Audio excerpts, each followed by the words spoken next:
I said, poor people are smart. You think they are stupid? They will just eat the money. They know they use the money, they can eat more. Muhammad Yunus. Clearly, Professor Yunus, you have a deep belief in the positive role of entrepreneurship. All human beings are born as entrepreneurs. It's in the DNA, it's in the blood. Where did that drive come from inside you? I was doing what I thought needs to be done. At that time, I'm not thinking of business. I was thinking we have to create a new banking system. People were saying you're destroying the banking system. I said, I'm not destroying the banking system. This is a very funny situation. Financial system is designed to bring more money to the people who have more money. That's the whole purpose of the financial system. Seeing the destitution of the people around me in Bangladesh at that time was the poorest country in the world. People didn't have enough to eat and people have to die. So finally I said, why don't I create my own bank? I am Muhammad Yunus, founder of the Grammine Bank. Human being thrives on challenging things. In young people, his excitement comes because he or she challenges things. In Bangladesh, always start small. If you don't have all the options, you start with your option you have. So we have to build another civilization, which is a civilization of sharing and caring. How do you embed those values, those beliefs? People always said it will fail, it will fail, it will fail. I said, I will not stop until it has failed. If I get stuck, I get stuck, but I don't give up. You can conquer the world. How much you want to go, that's up to you.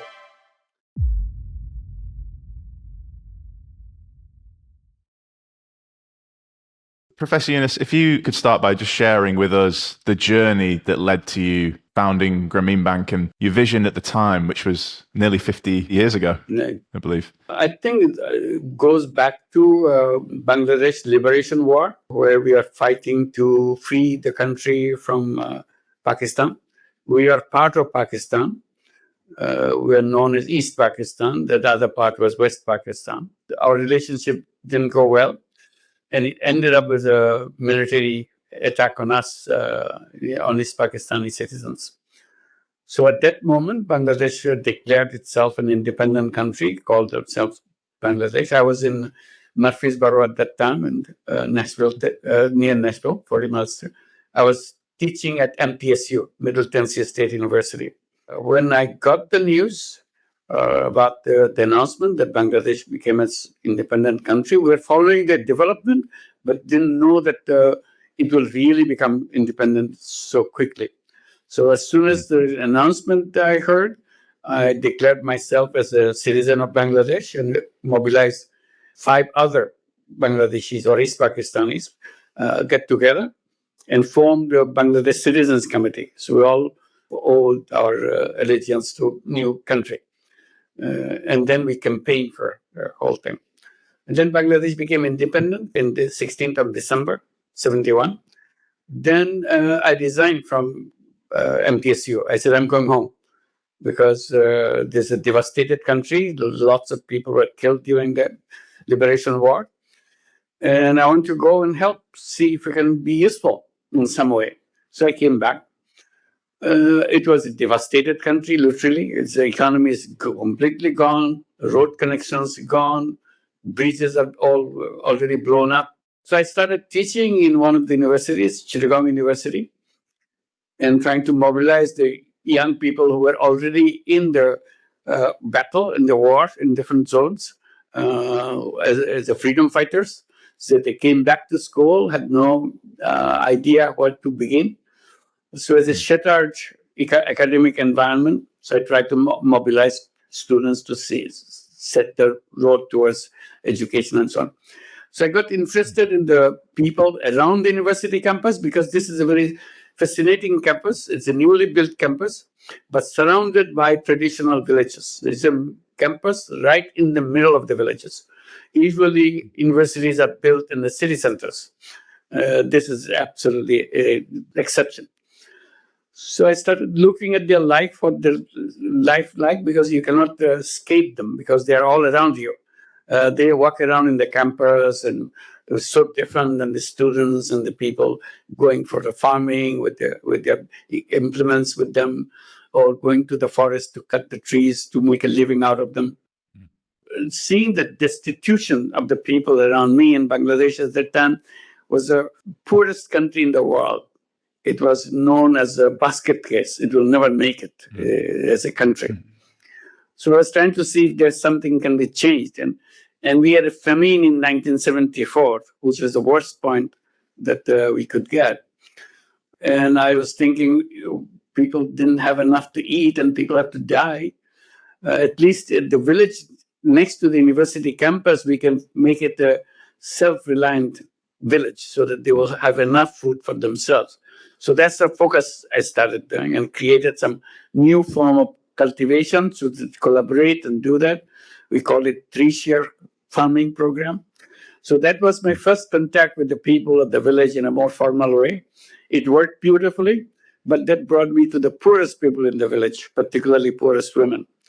So I was thinking, what can I do for them? I started with helping them to save their little animals, of the birds, the chickens, and so on, so that keep them alive because they have diseases and so on.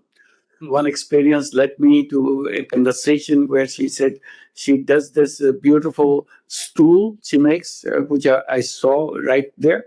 But she gets only 10 cents out of this whole enterprise she had because she didn't have enough money to buy bamboo. One bamboo gives her opportunity to make several of those stools, and she can make a living out of that. So she had to take the money from the buyer of the stools. So buyer of the stool gave her advance, and all the money she needed was about $5. So I said, okay, I'll give you that money. You don't have to borrow from the trader, because the deal is when the trader pays for this, he reserves the right to sell this at the price he wants. But she has to give it to him at the price he dictates. I said, that's a slavery. That's not a business, because he's controlling her. So I was trying to free her from that deal. So I gave the money so that she doesn't have to borrow the money from the businessman or the trader. And I said, you can sell it to any place. And she could immediately get several times more money than what the trader will give. She was very happy. So I started looking for other such instances that I can give such a little money and save them. That was the beginning of lending money to women. And everybody said, it won't work.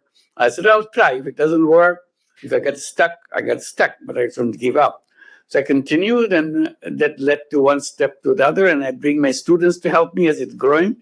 It became popular in the whole village. Then it started spilling over the next village. It's all my personal money. At that time, I had no idea that I can take money from somebody else. I thought, yeah, all I have to do. So since I'm coming from the States, my pocket was full with money. So I could do that. I had no problem with that. And then it's spilling over to other villages. Then I said, maybe I need more money now to support this. So I went to the bank. First, I said, why don't you lend the money yourself? I don't have to do it. It's your job. He said, no, it's not my job. If you think it's your job, you do it. So I said, you have designed the bank in a wrong way. You lend the money to the people who already have lots of money, and you don't lend the money to people who don't have money. I said, this is a very funny situation. You have to do the other way. You lend the money to people who don't have money. Only after that, you go to the people who have little money, more money, and so on. Finally, ultimately, you go to the people who have lots of money. He laughed. He said, that's not banking. I said, that's the banking we're talking about. So finally, I said, why don't I create my own bank? Sirius Bank doesn't want to give them. So another struggle became to persuade the government to give me the permission, give us legal support so that I can be treated as a bank. Finally, they agreed. So we created a bank, called it Grammine Bank or Village Bank. Once we created a bank, and now we can move as fast as we can because money is so no problem, because we take deposits and lend the money to the people, and people were excited, we are excited, but we focused on women. That we never gave up. And that became a bank, finally, of the bank of the women.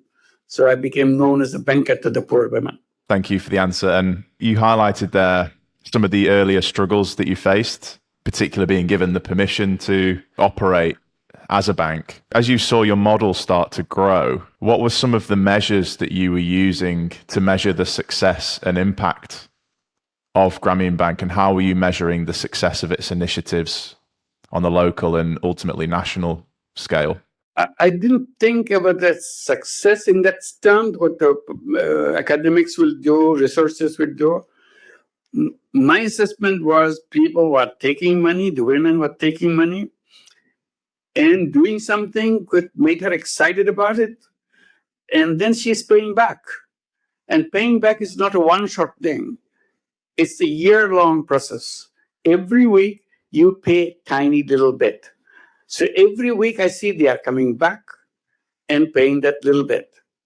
That is a sign of success, because otherwise, I couldn't trace them back where they are from. Impossible. But the fact that they are coming in with fixed race, fixed day, fixed time, with the money to pay. And the repayment was 100%. Nobody said, sorry, I cannot pay, I didn't have the business, or something like that. And they're trying to find out, does it benefit them? I'm getting my money back, but it is useful. They said, of course, yes. Because you give the money, I buy the chicken. And chicken lays the eggs, I sell the eggs. And I pay you back. And chicken lays the egg every day. I have no problem paying you every week. And I get a lot of money for myself. And once I've gone, I've paid you back, but the chicken are still there. She is still laying the eggs. Whatever money I get is all mine. Then I said, why do you ask for more money? I said, then I had 5 chicken. You gave me money for 5 chicken. I need 10 more because I know how to do that. So I said, oh, she understands business very well. So I'm giving her for the 10 more. So she has 15 chicken now. So she is very happy. She has 15 chicken and she does the same thing. Over 15 chicken, she gets ambitious. Next time she wants 50, she wants 100. And that's how the business went. On the side, she starts another business. So that was a success to me. I was looking at the smile in her face was a success for me.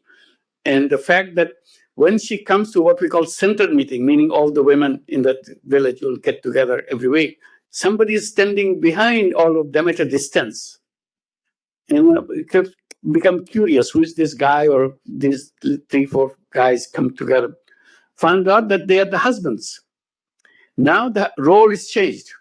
Husband is taking care of the child, waiting for women to finish their business and go home together. I said, that never happened in Bangladesh. Always women at the service of the men. Always women taking care of their child. Husband never pays any attention to the child and never take care of anything that he thinks is beyond him. So this role changes. That excited us, that is something. And that drew us into the children. So we started program for the children, education, and so on. We created a school in the village. Illiteracy is a common thing all over Bangladesh. Particularly poor women are 100% illiterate. Their children, 100% illiterate. We said with Grammine Bank, nobody will be illiterate. So we started teaching the woman how to write her name so that she can remember how to do that. Again, repeating every center meeting, she has to sign the attendance book so that she remembers how to sign her name. And then we want to make sure that children go to school. One of the problem of sending to school, because when they go, they cannot compete with other children because their parents are illiterate. They are always missing out everything because nobody helped them. So they skip schools. They stop going to the school, even if you take them there. So we said, no, we will not make it continue. We will make them able to learn, get together, and have a school in the center. So we had hired a person in the village who can teach these children so that they are capable and confidently go to school, that they're competing with every other child. So this is a one after another. It continued, and we became interested in the healthcare of the women. Because if you're poor, you are poor in health. And if you're a woman and poor, all the trouble of the health is on you. So we wanted to address that. So we continue to address in many, many issues like how many children you should have, because women are always carrying child. They think the more child you have, more chance you have, some of them will be alive. We said, no, that's not how you do it. You limit the number of the children and pay attention to the children and keep their health so that they all survive. You don't have to take chances having a large number. This is the traditional thing that you do. So we became focused on the children's health and so on. So this is how one after another. And that's why I feel this is, as you said, what is the success? To us, changes in the life of the women and their children is the success. And they were doing business and we are getting our money back.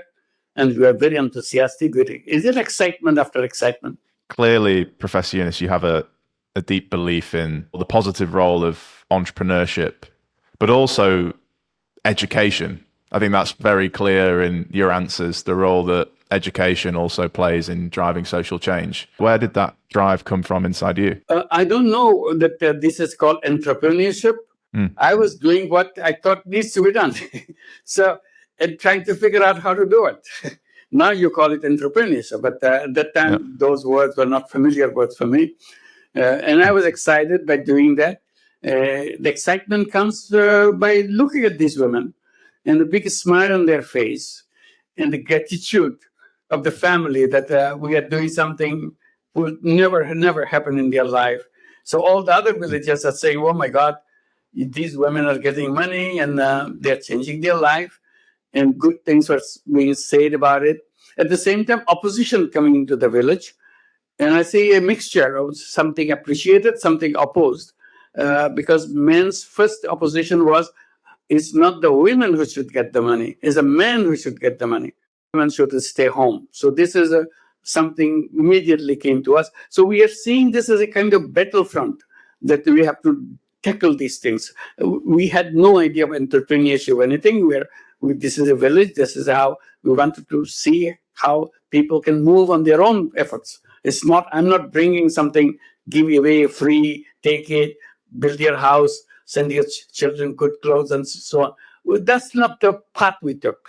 We took in a business way. At that time, I'm not thinking of business. I was thinking we have to create a new banking system so that it doesn't exclude poor people. I said, banking should be done so that you start with the poorest people and then gradually go up. So this is one issue. And then I start saying, credit should be treated as a human right. It's so fundamental in human life. At that time, I didn't understand the implication of it, but I kept repeating it. In every conference I spoke to, I said, credit should be number one human right. If you list all the human rights, you should put credit as the number one. And people say, why? You want a human right and you want it number one? I said, because if you establish that, all the other rights will be established. Right to food, right to shelter, right to life, everything will be there. Without that, nothing will be established. So only if she has ability to stand on her feet, then the rights will be established, and the credit plays a very important role. So those are the things that I was always looking, that these are the things that we've done and continued both ways. Change the banking system. I keep saying that you have designed a banking system which is standing on its head. It's upside down banking. All I'm trying to do, turn it around so that it stands on its feet. People were saying you are destroying the banking system. I said, I'm not destroying the banking system. I'm trying to keep it alive by standing on its feet because you are standing on its head. So those are the kind of arguments I'm making up and bringing out so that people can see clearly what I'm talking about. Some people responded to it positively, some didn't. All this is a kind of battle that you fight. You don't know next day which will be your battleground, which will be frontline. A new thing come up either from the social direction or the religious direction or economic direction and anything like that. And we are very happy that we could overcome. We have the ability to make those changes come and accept it. Because at the beginning we said you are doing something which is totally impossible. Poor people will never pay you back. Whatever money you give, they will just eat it up because they're hungry. I said, poor people are smart. You think they are stupid, they will just eat the money. They know they use the money, they can eat more. So they will go the right way. And that's what exactly happened. That's why it expanded. And we got very excited because people always said it will fail, it will fail, it will fail. I said, I will not stop until it has failed. It never failed, so I continued. So it became a nationwide thing. And then it is spread all over the world.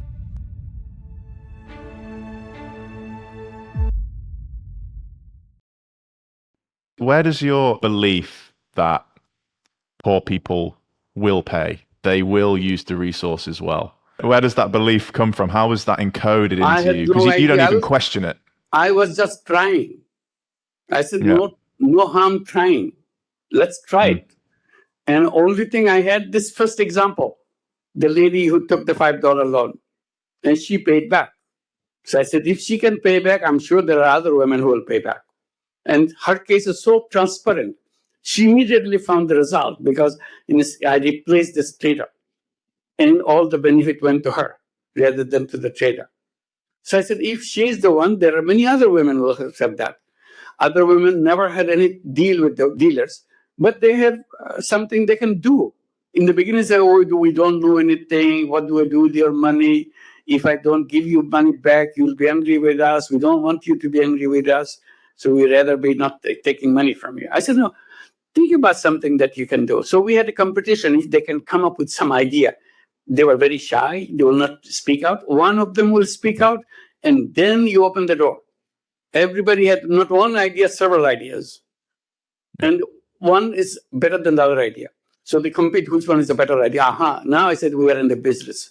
Now you just tell us what idea you want and figure it out. Next time we meet, we'll have money ready for you. So I didn't have any conceived notions about anything that people will pay back. I said, I will try. If they don't pay back, no, bad luck for me. Or maybe I didn't do it right. Every problem has multiple solutions, not one solution. Every problem has multiple solutions. I remember I used to say, it's like a coin. The problem comes always packed with the solution. So you look at this problem alone, you never flip the coin.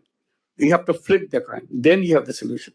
And that's how I try to flip the coin. Every time I have a problem, I try to see what is on the other side. So I tried out there. As I said, there are many solutions. I tried one, didn't work. I tried another one, and it worked. As we think about lessons entrepreneurs can take from your journey, what do you define as the best solution? How do we know it's the best? How do we make that choice? If you don't have all the options, you start with your option you have and continue to search for the best one. Never give up searching. So if you do it this way, can you do it better? Will this be better? So you move on. So you don't say it came and he said it, it's in the book, we follow. That's not a creative way of handling life. Life is a journey of creativity. All human beings are born as entrepreneurs. These women taught me that lesson very clearly. I have seen all the millions of women in Bangladesh with a $20 loan, $50 loan, turn themselves into entrepreneurs. If you say that buying chicken and selling eggs and paying back the bank loan is not a business, you have a problem with the idea of business. I said she learned in a big way that what business is, and she has stuck to it and improved her business as she went along. And she didn't stop at $20 loan. She didn't stop at $50 loan. She continued to $100, $500, $1,000 loan. Nobody in the world can convince me that human beings are not entrepreneurs. Doing job is artificial. Being an entrepreneur is the most natural thing for human being. When you take a job, first thing you do, you surrender your creativity. That's the condition of a job. That's why it's a job. You take orders. I said that doesn't go with the definition of a human being. Human beings are free beings. Human being is a creative being. Human being is a being who thinks big, is a dreamer.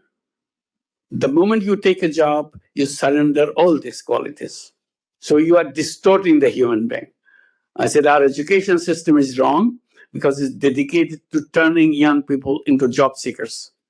They said you get a good degree, you go to good school, you got a good job. Yeah. I said that's the worst message that you can give to your young generation. You say you are a human being, you can conquer the world. That's at your disposal. How much you want to go, that's up to you. So all you do, create the environment so that in that journey, you are helpful. And that's why the finance becomes so helpful.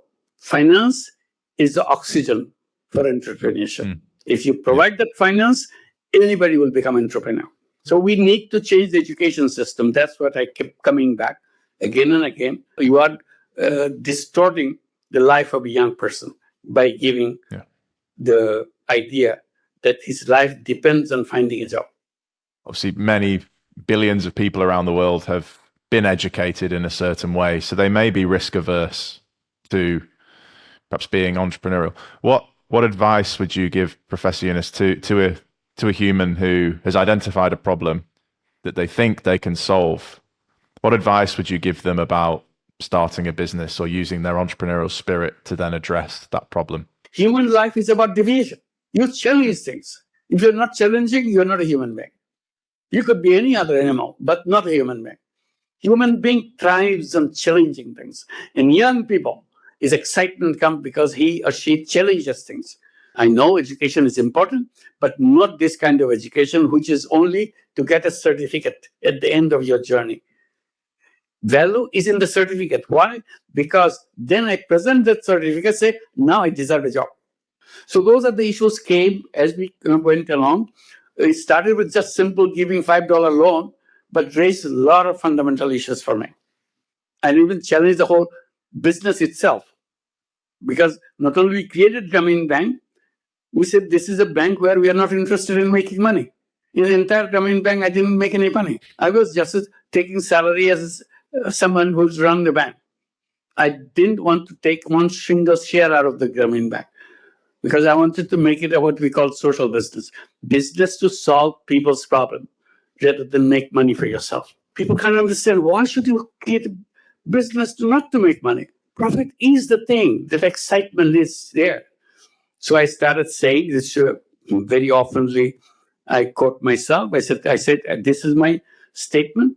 Making money for yourself may be happiness, but making other people happy is a super happiness. People say, oh, I don't know about it. I say, you don't know because you never did it. Try it. Then choose. I'm not saying that this is the path for you. I'm not saying that. There are two paths. Don't get stuck in one path, making money, and say, I'm happy. Maybe there are more happiness on the other path. Try that out. Choose which one you want. It's up to you. Choice is yours. So these questions came because of the work that I was doing and continuously facing issues. People say, why do you want to create such a company? I said, because I like it. I enjoy it. You're crazy. Why should you like it? So I have to come up and say, that's a super happiness thing came because I'm super happy. You can give me a business where I make lots of money. Probably that will not give me that happiness what I get right now. How do you embed those values, those beliefs into these corporate structures? I keep talking. People invite me to speak on Grammine Bank, microcredit, and so on. Expand that talk into going to the spillover things that I talk about, entrepreneurship, social business, and so on. And people say, oh, nobody will listen to you all this because people know that what you say is a crazy thing. People are not interested in crazy thing. I said, you know what? People are more crazy than you think. They invite me to speak and they pay me. They had to be really crazy to do that. So I said, that's proof that they're interested. And this is one. Other one is many big guys, big corporate leaders want to start social business. I didn't try to persuade them. I never met them. They invited me. How do we start a social business? That's how the Danone relationship came. That's how the Uniqlo relationship came. That's how the many other companies, social businesses, with the big, large multinational companies with it. So this is not because I campaigned for it. I was chasing them, persuading them, making their life miserable. Finally, say, okay, I'll do something. No, they were chasing me. They came to Bangladesh to offer me that this is what we want to do. Can you help us? And I was happy. The fact that many universities have opened social business centers to teach and give degrees and so on. So this is not, I'm going there to push somebody to open the thing. Nobody will listen to me if I said that because they thought this is something young people want to understand and they want to understand. So this is how I said that this fact that they're interested makes it clear to everybody that it is something of interest to them. What are the biggest challenges that you've experienced to scaling social businesses? It's the financial system based on very wrong ideas, which created a wrong world, and in a way, wrong civilization. It's a self-destructive civilization that we have created. This civilization cannot last. We're simply trying to mend it and try to survive, hoping that something will happen next year or 10 years or 50 years later. It will not going to happen because we make this planet unlivable every day because of the teaching that we bring in our schools and the lifestyle that we have created. So we have to create another civilization which will protect this planet. It will be a safe planet, and our ideas have to change. We have to tell there are two kinds of business, not just money-making business. Money-making business, profit-centric business is the core of the destructive part of this civilization. A single most important thing. This is number one. Number two, I said, in that self-destructive system, you have added one more dangerous piece, is a financial system. Financial system is designed to bring more money to the people who have more money. That's the whole purpose of the financial system. If you have more, you get more. In the process, you get to the top. So if you're at the bottom, you remain at the bottom. Nobody will be around you, because financial system don't want to come anywhere near you. So we have to build another civilization, which is a civilization of sharing and caring. And the core of the whole civilization will be the social business. Because we do business, we enjoy business because it allows me to be creative in solving the problem of the world, not just me. If everybody is bringing their creativity, the world will be flourishing with creativity and solutions and make it a happy world. That's what this super happiness is all about. Thank you, Professor Yunus. Thank you very much for your time. Thank you. Bye-bye. Bye-bye.